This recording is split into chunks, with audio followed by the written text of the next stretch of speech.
So, welcome to our Throw Starfish podcast. Today we're going to be talking about social media, and we thought we'd have a general discussion about a lot of different facets rather than do cheat sheets or tips or tricks, just how we each use social media and to give you some insights into how we find using it. So, welcome to our podcast. I'm Penny Raven. I'm Ruth. And I'm Jonny. And today we're going to, first of all, explore what types of social media we use and for what purpose. So I am on Instagram, I am on Pinterest, Twitter, Facebook. I have several pages on Facebook. And I'm just starting to come to terms with Snapchat, although I've not figured out how I might use it for business. So I'm on everything. I'm on Facebook, both personally, and I have a few pages. I'm on Twitter, Instagram, Pinterest, Snapchat. What else is there? I'm on ones that I don't actually use. So, you know, when you've signed up for things and you're like, I don't ever use this. So I use LinkedIn. Does LinkedIn count? Oh, yes, LinkedIn? of course. Of course it does. Yeah, okay. Why wouldn't it? We're all on LinkedIn, right? I think there's something called the me.something, and there's a few other slightly more obscure things. I don't know. I'm more signed up for them to connect with individual people. So I think regularly it's mainly the normal ones. What about you, Jonny? So, yeah, Facebook on there, personally, I don't share everything as personal, but I use that as kind of combined personal professional thing. Obviously we've got the pages for Sheffield Soup, Save Mount Pleasant, Petriculture, other things we're involved in. I've got a page on there for my company side of things, which is made with design. And then on Twitter, similarly, I run most of the accounts for the stuff that we do for Petriculture and Soup and Save Mount Pleasant. And then also do the Instagram thing, the LinkedIn thing. Have recently got into Snapchat, having spent a Saturday morning just researching it and trying to understand it. Do think I get it to a certain extent. What else is there? WhatsApp, does that count as social media? Oh, yeah, I'm not sure if that's more communication. Yeah, so we're going WhatsApp, Messenger. Oh, God, yeah. Well, they pulled Messenger out as a separate app now, haven't they? Yeah. So they can grab more data about you. So also use that. And is there another one in there that I'm missing? I feel like there's another one that I use actively. Pinterest. Have a hilarious and almost pointless story about Pinterest because I don't think it results in anything. But yeah, Pinterest is a funny one because I, for some bizarre reason, ended up as a featured user on Pinterest, by which I mean when you sign up to go on Pinterest, I was one of the people you could select, and over a 6-month period I acquired 440,000 followers.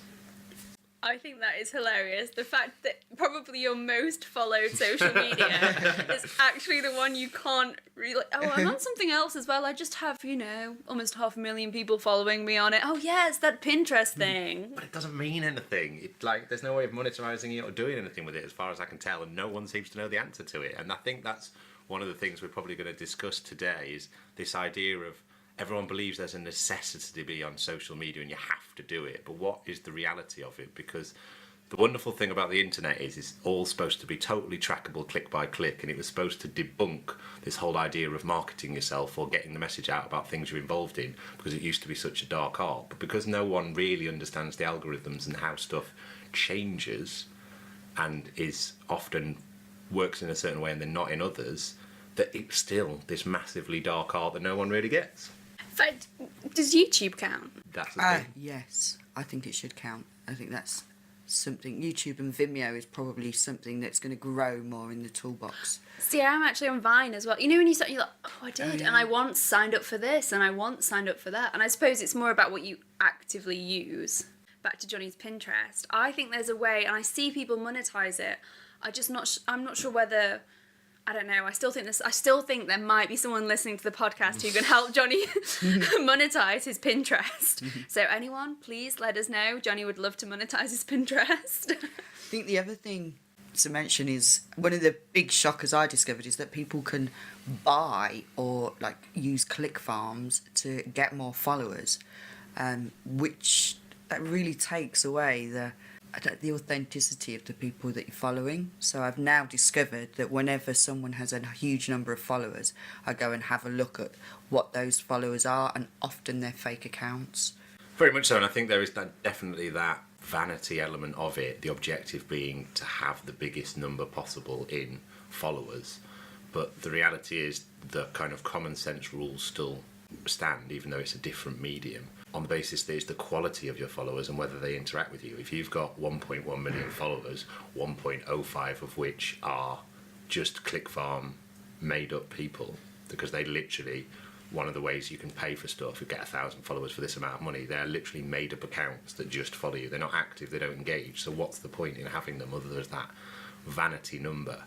And I think regardless of the social media medium, people still have this misconception that the social media is the ends, whereas actually it's just another communication tool to get stuff out there that you use in the way that you use as part of your portfolio of communicating and marketing. You two have a lot of experience in social media. You have a lot of very successful accounts that you run. What's the secret? What works? What doesn't? I believe if you use it for business and personal, on the business side, talk more about other people and their wisdom and intersperse that with your own content.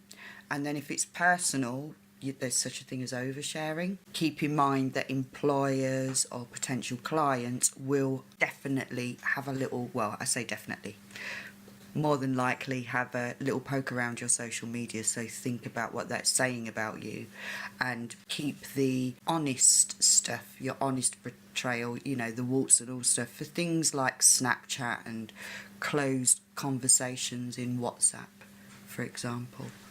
And when creating content like filming, always think about how am I going to do that into clickables. So we always brief now, we want 1 minute clickables as well as the longer 25-minute section of anything that we have filmed. I would say the really important things are that you need to develop a voice for whatever you're doing, whether that's personally yourself, like you say about deciding what to share and how often, thinking about what that communicates overall over time, because you're effectively developing a relationship with the people that are listening or watching, but that you need to develop a voice with that, and that content needs to be curated. And especially on Instagram, it's a totally visual medium. When people scroll through what in effect is the timeline, there's no comments or anything there, it's all visual, and you've got to curate that beautifully because you're competing with everyone else for attention, and it's fractions of seconds on there. And that's true of all the other social media elements as well. It's 45% of the population are visual learners anyway, and 40% are kinesthetic learners, which means they only learn and understand things by doing. So you've really got to curate a voice and a story that allows people to go on a journey with you. But Twitter have just tweaked their 140 character element as of last week, so photos, when you upload them, no longer count towards your 140 characters because they want more people to use imagery, because the click rate and visibility, no pun intended, of it is so much more significant when you have imagery in what you're doing. I think the other thing as well is really work hard on determining the tone of voice. And what I mean by that is, so we have a number of accounts: Sheffield Soup, Pachacucha Sheffield, Jobs in Sheffield. We have our own ones, we have Save Mount Pleasant. And one of the things that we had to take the time to do was to work out what the tone of voice was. And we needed to do that for two reasons, so that each of the accounts sounded different and linked and on brand to each of those things.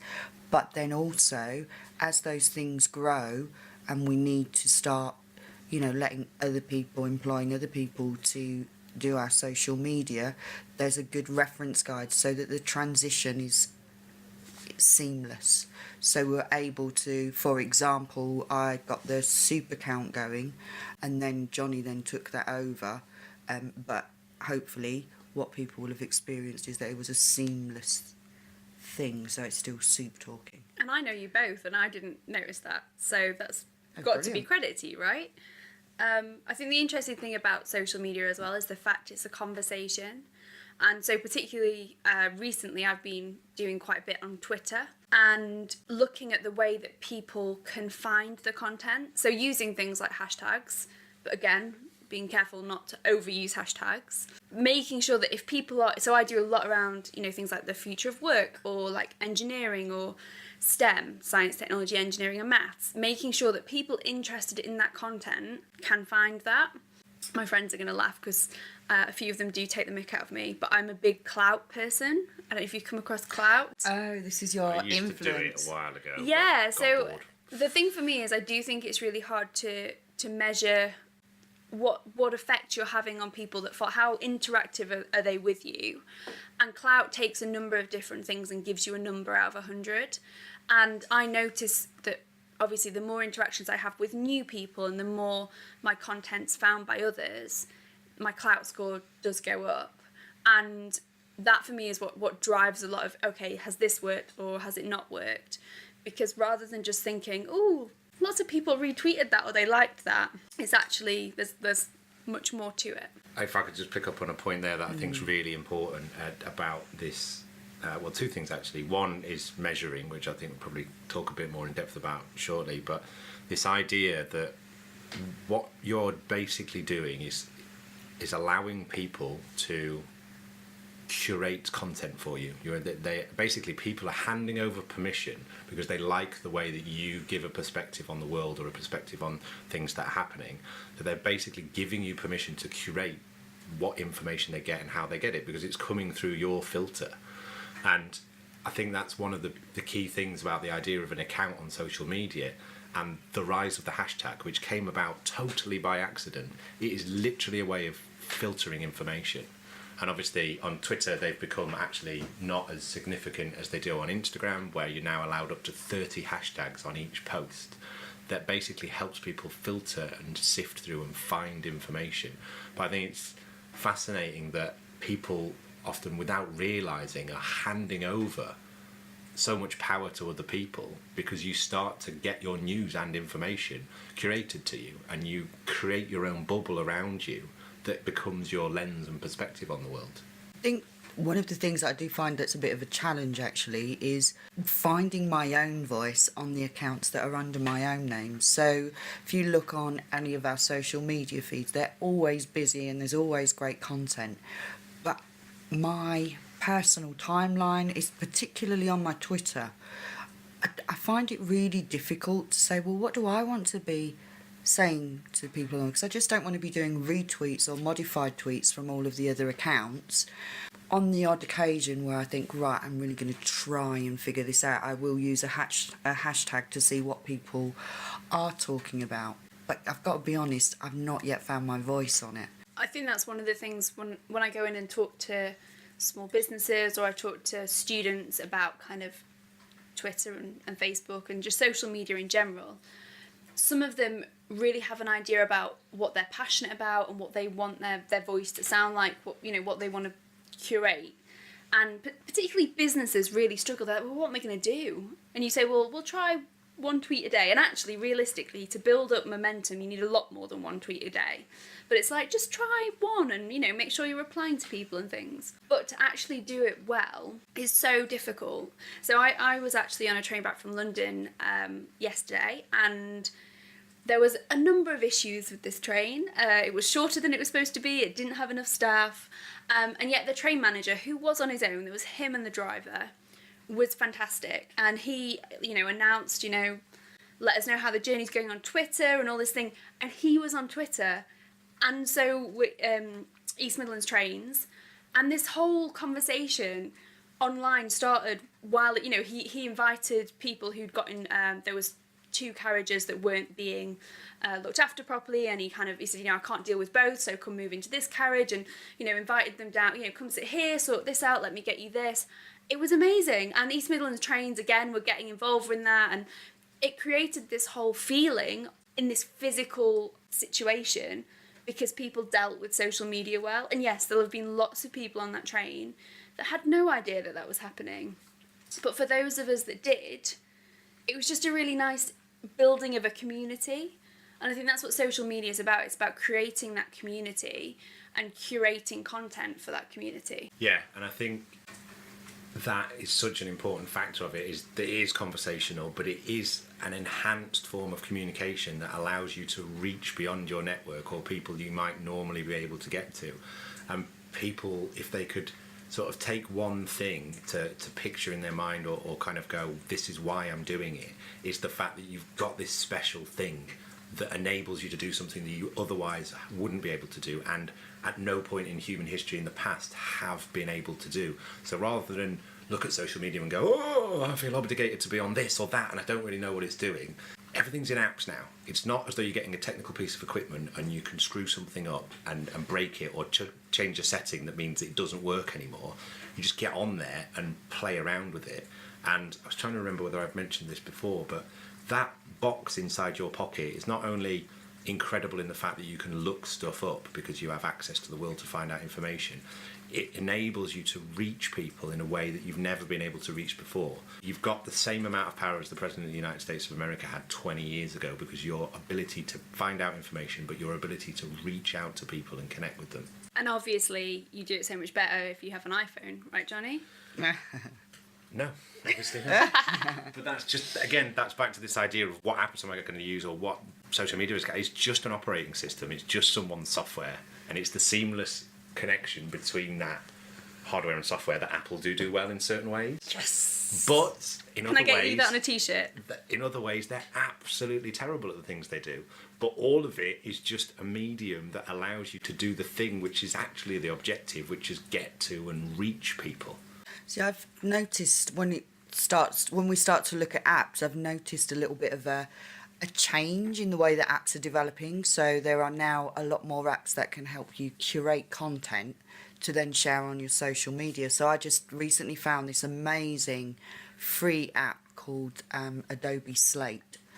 And just by using a few pictures and words, what it's done is it's brought a new vibrancy to my blog posts, because I can talk around the subject but then dive into the details through this slate, which is effectively a presentation, but it's more interactive and responsive than, say, a PowerPoint. You feel like you're actually on a micro website, and it feels quite nice. And then we've got Vimeo and YouTube, so I think we're constantly now being driven towards external apps to create our own content to link to our updates, and that's making it a little bit more vibrant and interesting. And I always find it really interesting, especially the more I get into the apps and the different social media kind of mediums that there are, and running multiple accounts for different things that we're a part of across the broad cross-section of social media there is, that not only do you have to create a voice,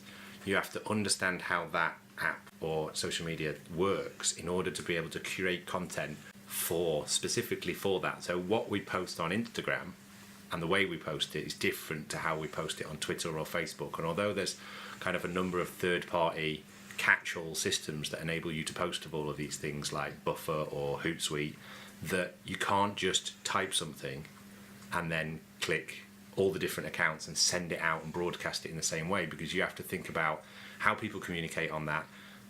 Like you were talking about earlier, the tweets and how often you tweet. The half-life of a tweet these days is 26 minutes or something ridiculous.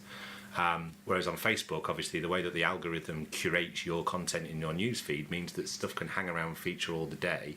And that's happening on Instagram, but it happens in different ways on different things. And you've got to think down to the time of day that you are sending out your social media or your tweets, that how people will interact with it. Are they on their phone dashing for their lunch at lunchtime? Are they laid in bed in the morning waking up? Or are they in the evening where they've got more time to read things and explore things and watch videos? I think it might be useful if you share what you know about what a half-life of a tweet is, because I've not heard that term before. So obviously it's a scientific term to do with how much a nuclear fallout element lasts until it's got half the energy that it had. But it's basically like It's a bit of a geek reference. Yeah, super science time.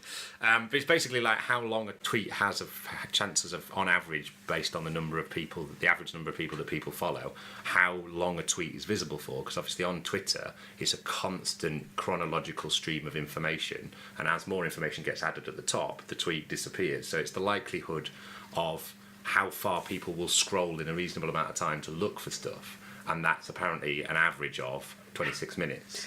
Oh, okay. So could we convert that knowledge into something that was useful? So if we always wanted to appear in someone's timeline, what we can draw from that is that we need the equivalent of a tweet every half hour. Does it work like that? I don't know. It would be hard to judge that from knowing what people were trying to achieve. I mean, a big organisation might try that, but you're going to piss people off with over-information. Some of this is quite scary for people.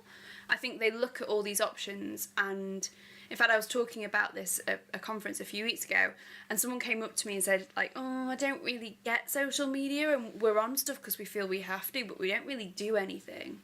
And I was just trying to persuade them to choose one thing. So they said, well, I quite like blogging. I was like, right, so maybe write a blog and link it to your Facebook, or do you know what I mean? Like have something that you can start this conversation on. And I think people either feel like, I don't get it, so I'm not doing any of it, or I need to do everything and do nothing well. And I think actually if I think of the things I do regularly and reasonably well, they're probably Facebook, Instagram and Twitter. So the one that I cannot get my head around, and it's been around as long as, well, I think it was around even before Facebook, wasn't it? LinkedIn. I still have no idea how to use that. I'm not looking for work. If I recruit, then that's fine. But beyond that, as pushing content out, is anyone actually really using it for anything else? It's bizarre. You see, that's fascinating, because of all the people that I know that I would have thought LinkedIn was built for, someone that works in HR and recruitment, I would have thought it was literally for you. But I think, just to throw something into the mix there, one of the reasons that it's so hard to understand is because despite its following and because it's been around so long, LinkedIn are still trying to understand where they sit in the universe. Yeah, so to me, it is a recruitment portal, and on the odd occasion, connecting with someone because I need to ask a question or ask a favour to make a connection. But those times are very low because my actual network is the one that helps me the most. See, I think LinkedIn's a really interesting one because it's almost the purest form of an older idea of what social media is in terms of a network and networking, because you can connect with people on there. They don't expect you to broadcast content regularly in order to almost keep that relationship going. But whenever you search for someone, it will tell you how many tiers or degrees they are away from you, and who knows between you and that person who they are. So as a purely network tool, I've asked him for an introduction to someone. I mean, obviously, especially for us with running events and stuff and getting people to speak, it's amazing. But that, again, bizarrely not like other social medias do, where they're trying to get you to spend the maximum amount of time on their website or on their app. That message that you send will end up in their inbox and get through all the other chatter to get to them. Yeah, if you're lucky. But like sometimes it amazes me. Like apparently I'm like second connected away from like President Obama. But it's insane, right? So how much, hey Obama, can we meet for a coffee? I've got a few ideas I want to bounce around with you. Or can you connect me to Angela Merkel? That's a little unfair. I wish I could describe the face that Jonny is making right this minute. I think you've kind of rubbished what I'm actually suggesting. The normal people of the world that have not to make world-changing decisions because they are probably still technically referred to reasonably, arguably the most powerful human being on the planet, they're never going to have time for that. Even for you, Pennie. For LinkedIn, no matter how special and closely connected you are.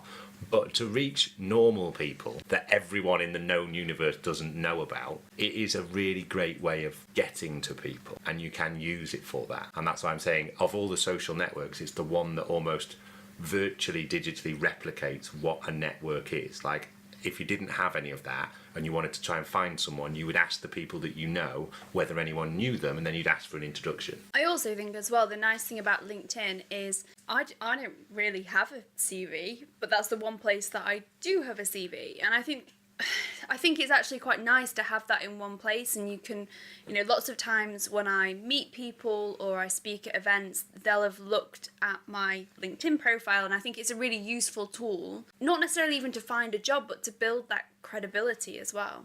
that sort of takes us back to my original point about it, that beyond a recruitment tool or an online CV, yeah, there's the connections, but you can also make those connections in other ways as well. Like my more successful connecting, and we're always connecting people, is normally through Facebook. I think on the LinkedIn front, yes, it's good for your professional profile, but when you're not actually looking for work, it's just a good reference point. So I think from that, my tip for LinkedIn would be always make sure that your personal profile's up to date and worry less about what content you're sharing on it. Very much so.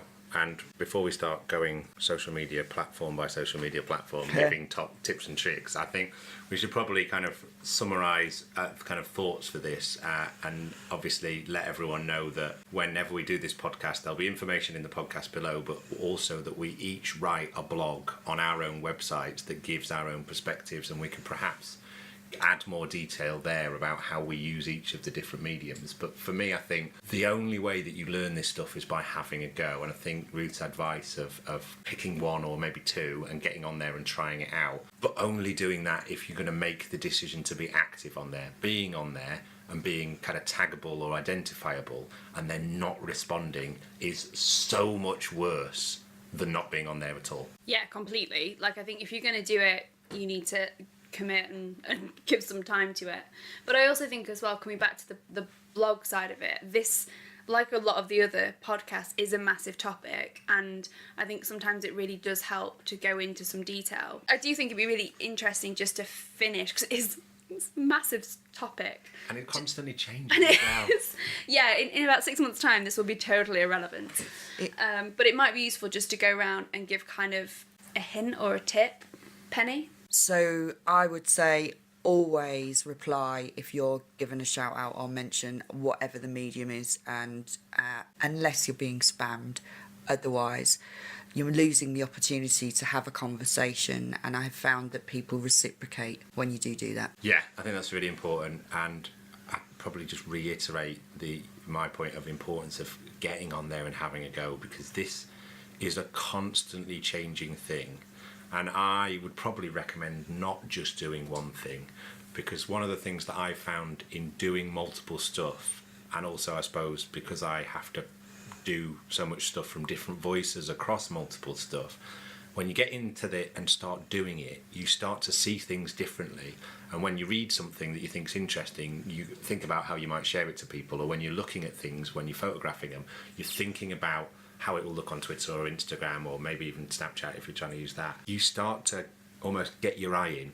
It's like, not wanting to make too much of a throw Starfish reference, but you know when you're walking along the beach and you kind of like, you notice something, and then all of a sudden, like from then on, you almost get your eye in, and you can notice more and more things about that, like picking up a certain sort of stone or something like that. Is you get your eye in for these things, and you can only get that by spending time doing it. Not that I suggest people commit this amount of time, because I probably do it too much. I spend over an hour a day, every day, pretty much 7 days a week, curating all our content that goes online for all the different stuff we do. And I think that leads nicely onto my point. I would say consistency is key. There's no point giving yourself 2 weeks to this, having these conversations, starting this, creating a bit of momentum around something, and then just ignoring it. Say if you're going to start, sign up for it. Do it properly. Don't wimp out. But yeah, so this is a very short summary on social media, and please, we will go into a lot more detail on our blog, so please feel free to click through. We'll try and find some vaguely interesting content for the show notes as well if you're new to social media or if you've done it before. But it's goodbye for me. It's goodbye from me. And it's goodbye from me. We'll see you next week.